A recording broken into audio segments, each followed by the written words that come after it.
Halo semua, pernah kepikiran nggak gimana ceritanya satu wilayah di peta bisa jadi pusat gravitasi spiritual dan sejarah buat miliaran orang?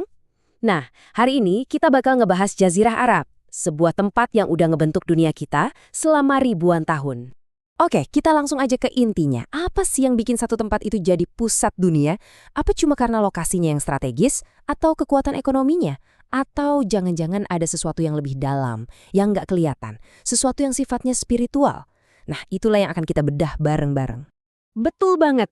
Buat lebih dari 1/4 penduduk bumi, itu hampir 2 miliar orang loh. Jawabannya ya ada di sini. Wilayah inilah pusatnya. Yuk kita telusuri. Kenapa bisa begitu? Mulai dari fondasi yang paling mendasar. Kita mulai dari jantungnya ya, dimensi spiritualnya. Ini adalah kekuatan yang secara fisik benar-benar menarik jutaan orang setiap tahunnya. Dan secara batin mengarahkan doa miliaran orang setiap hari. Tepat di jantung kota suci Mekah, berdiri Ka'bah.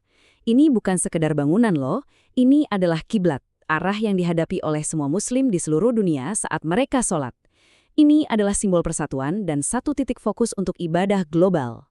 Nah, perjalanan spiritual ini puncaknya ada di ibadah haji, salah satu ziarah keagamaan terbesar di dunia.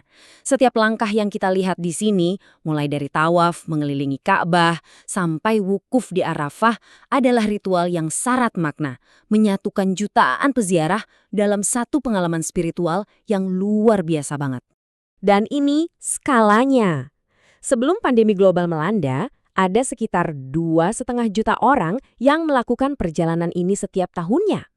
Coba deh bayangin energi dan pengabdian dari kerumunan sebesar itu, semuanya kumpul di satu tempat untuk satu tujuan yang sama. Luar biasa kan? Tentu aja, kekuatan spiritual yang sebesar ini nggak muncul gitu aja. Semuanya dibangun di atas pondasi sejarah yang kaya banget. Karena Jazirah Arab ini dari dulu emang udah jadi persimpangan jalannya dunia. Coba kita lihat perjalanannya di lini masa ini. Jauh sebelum jadi pusat keimanan, wilayah ini adalah urat nadi perdagangan global, tempat kemenyan dan rempah-rempah berharga diperjualbelikan antar bangsa. Terus, di abad ke-7, lahirnya Islam mengubah segalanya. Pengaruhnya meluas secara eksponensial, melahirkan kekhalifahan-kekhalifahan besar yang membentang dari Spanyol sampai ke India. Akhirnya, di abad ke-20, kita lihat lahirnya negara modern yang kita kenal sekarang. Oke, jadi gimana pusat kuno ini nyambung ke perannya di dunia sekarang? Wah, perbandingannya lumayan mencolok loh. Slide ini nunjukin transformasinya dengan jelas banget. Dari yang tadinya pusat perdagangan kemenyan kuno, sekarang jadi pusat ekonomi minyak global.